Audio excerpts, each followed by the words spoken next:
aix-les-bains, à Chambéry et bien plus encore, Radio Grand Lac vous accompagne sur le 92.1 FM.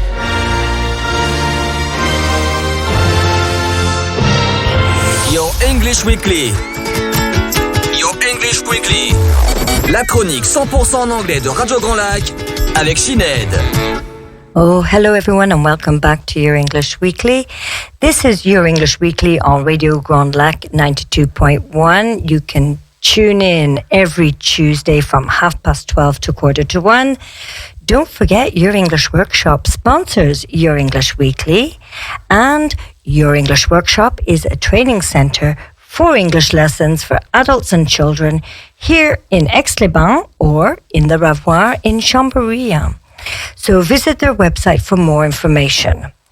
So, hello and welcome to Your English Weekly. I'm your host, Sinead.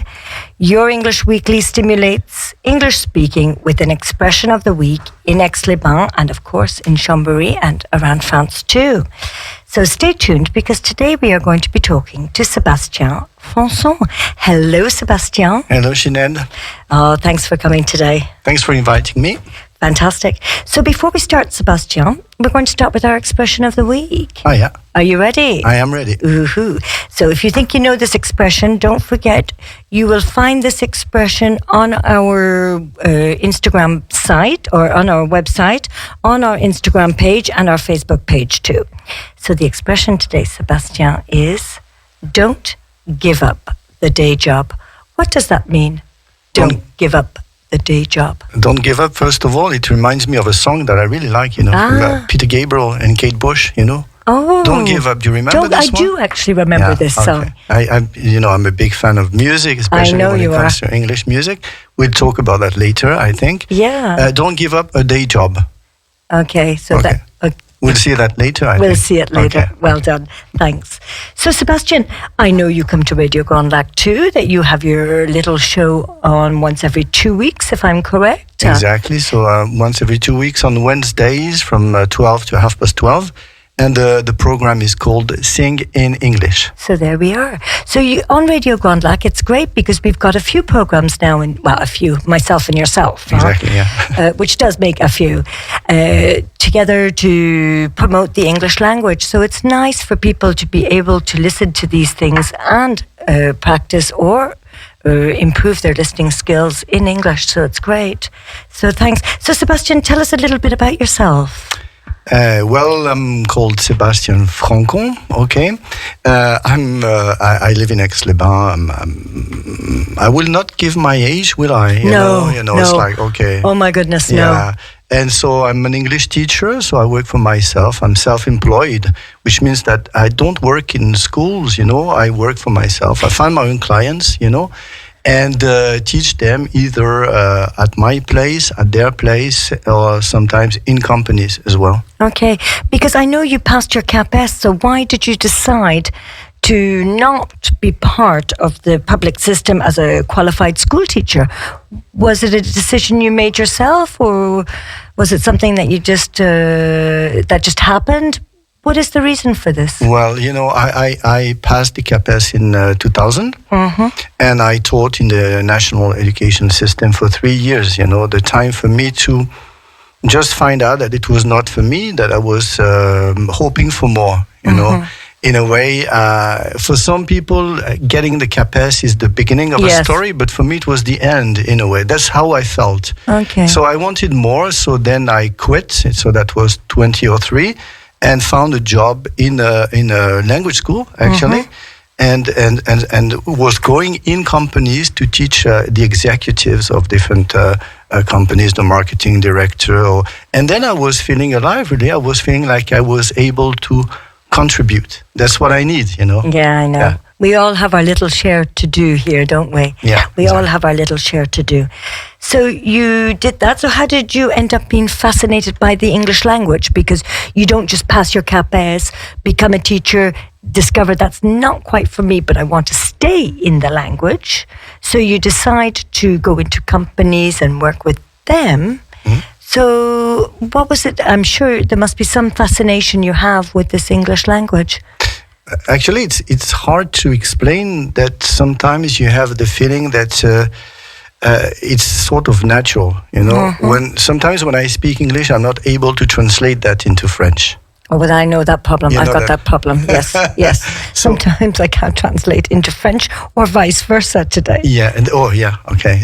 But the thing is, at the time, when I was young, we had no contact with the English language apart from going to school, and music.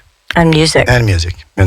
And my first passion was for music, and especially Britpop, And that's why I brought you a few objects. Ooh. And the first one is, I would like you to describe it, and it represents my passion for music.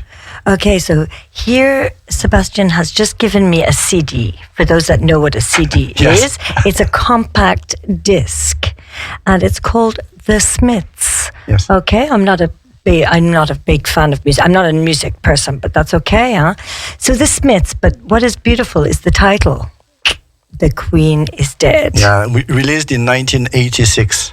Okay, and so what did the Smiths represent to you then, Sebastian? Everything that I like, this very intelligent way to write lyrics. And, there's always something that you have the feeling that the song was written for you. Okay. And why I decided to bring this one, because I've got so many CDs at home.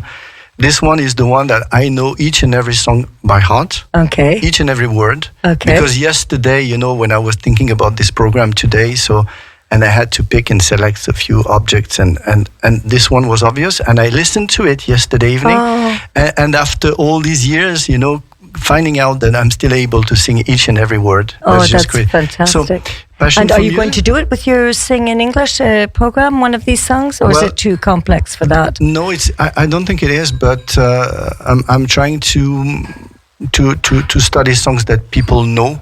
Okay. And I'm not sure that people know the Smith, Of course. So yes. This guy is called Morrissey, so I guess it's an Irish name, isn't it? Yes. Stephen Morrissey, and he was born in Manchester. And he's very, very, very famous, or he was. I don't know if he still is, but for me, he's like a master. Okay. Okay. So that's my first topic. So music, basically. When I was young, I wanted to understand what people said. Okay. And I wanted to be able to sing. And in order to sing, then you need to know about the pronunciation. Of course. So with that and the lyrics, because you have the little booklet with the lyrics, then I could learn the pronunciation of the words. Okay. Yeah. Which is a very good tip for you out there listening, to be able to understand pronunciation. We do often say, go on, turn on the subtitles, watch your films in VO, watch the films, watch the series, and of course the music. Of course the music. So that's my first contact, the first motivation that I had to learn English was to understand the lyrics. And then the second... So I've got a second object. Oh my goodness. So here, Sebastian has just handed me over a T-shirt. Now, I don't know what this T-shirt is going to represent, but I do see the word Vodafone. Yeah, okay. And for those who know what Vodafone is, it's an operator, a little bit like Orange or SFR, if you like. So on the front, okay, there's nothing on the back, so that helps. But here, you will find... But here, oh yes, exactly. Okay, but there is a little coat of arms up on the right-hand side of this T-shirt, which is written Manchester United. Okay, so I'm not going to, maybe I have to ask, what is Manchester United involved in this T-shirt? Did you go there to work, or did you go there to study, or did you? Yeah, to study. Okay, so that's the second thing is about football. Okay, so I didn't want to say the word, but here we are. Yeah, here I'm not going to spend too much time on football. Just to say that at the time it was possible to go to England as an Erasmus student. Yes. Yeah, it's not the case anymore. Yes. But it'll come back, we're hoping. Hopefully, yeah. But I thought you were going to tell us that you were a famous football player up in Manchester. So I was not, but one of my favorite players is Eric Cantona, French, but playing at the time for the Manchester United team. So I was an Erasmus student in Manchester in 1997, 1998, And Manchester represents a lot to me, because when you're young and you're going there and you've got to adapt, understand, people don't speak in the way that I was taught at school. Of course not. When they say thank you, they say ta. What is that? Yeah, exactly. But that's all the slang that comes out from different places.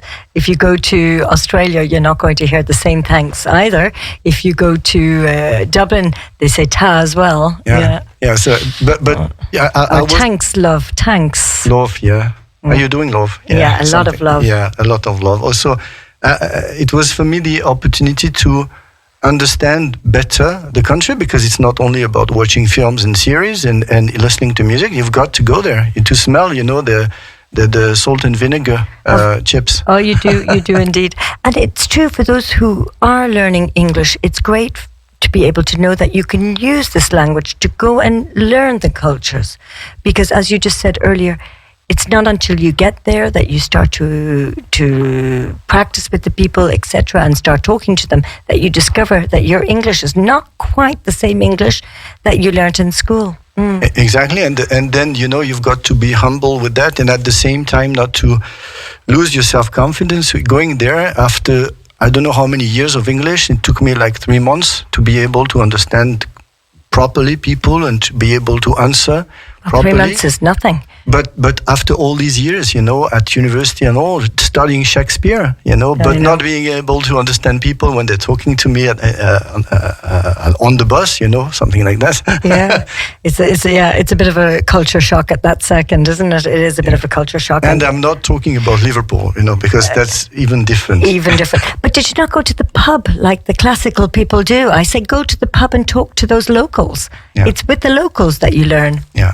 That's easier when you go to Ireland, because people are more open to conversation. That is true. Yeah. They are very, very, very welcoming community, the Irish, and they do love meeting different people. Yeah. That is true.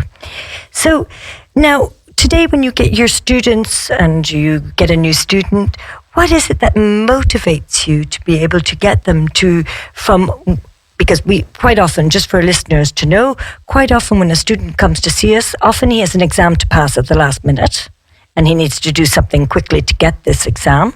Or he comes to see us because he's decided he wants to speak, he or she has decided they want to speak fluent English. And of course, we have to explain to them that speaking fluent English in a year is not possible, despite what all those publicities tell us. No, it's not possible. You can get lots of notions. So what do you do with your students, Sébastien, to get them to be motivated?